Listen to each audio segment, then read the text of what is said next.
Go behind the scenes of today's doodle below.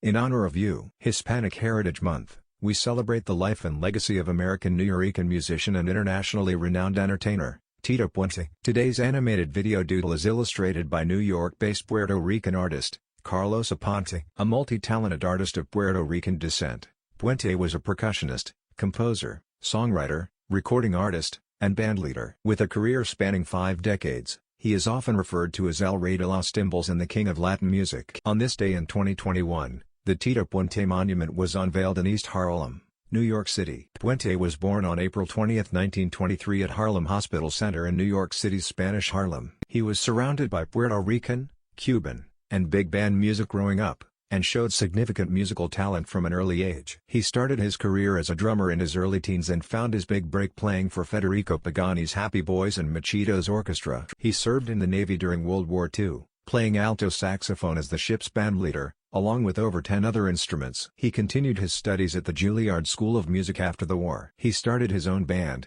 the Tito Puente Orchestra, in 1948 and quickly earned a reputation for his performances that encouraged audiences to get on the dance floor. Puente was known for his awe-inspiring skills on the timbales, or timpani/kettle drums, as well as for the way he combined big band instrumentation and jazz harmonies with Afro-Cuban music. He recorded an astounding 118+ albums and is credited on dozens more than any other timbales band leader to date. This journey began with Ran Con Con, his first professional track recording and the soundtrack of today's doodle. Beyond the Mamba movement, Puente experimented across other genres of Latin music such as the boogaloo, pachanga, and eventually salsa. He was considered a musical pioneer for his creativity and experimentation, and is widely credited for popularizing Latin music in the United States. In 1969, he was awarded the Key to New York City. Besides the musical merits he received throughout his career, Puente was also deeply dedicated to creating opportunities for the Latin community. In 1979, he introduced a scholarship fund that supported promising, young Latin percussionists for over 20 years. Puente's success,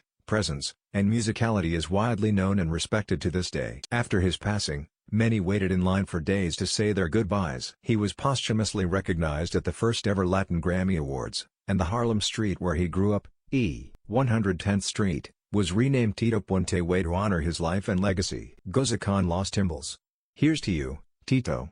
Special thanks to Tito Puente's son, Tito Puente Jr., for his collaboration on this project. Guest artist Q&A with Carlos Aponte. Today's doodle was illustrated by New York-based guest artist Carlos Aponte. Below, he shares his thoughts behind the making of this doodle Q. Why was this topic meaningful to you personally?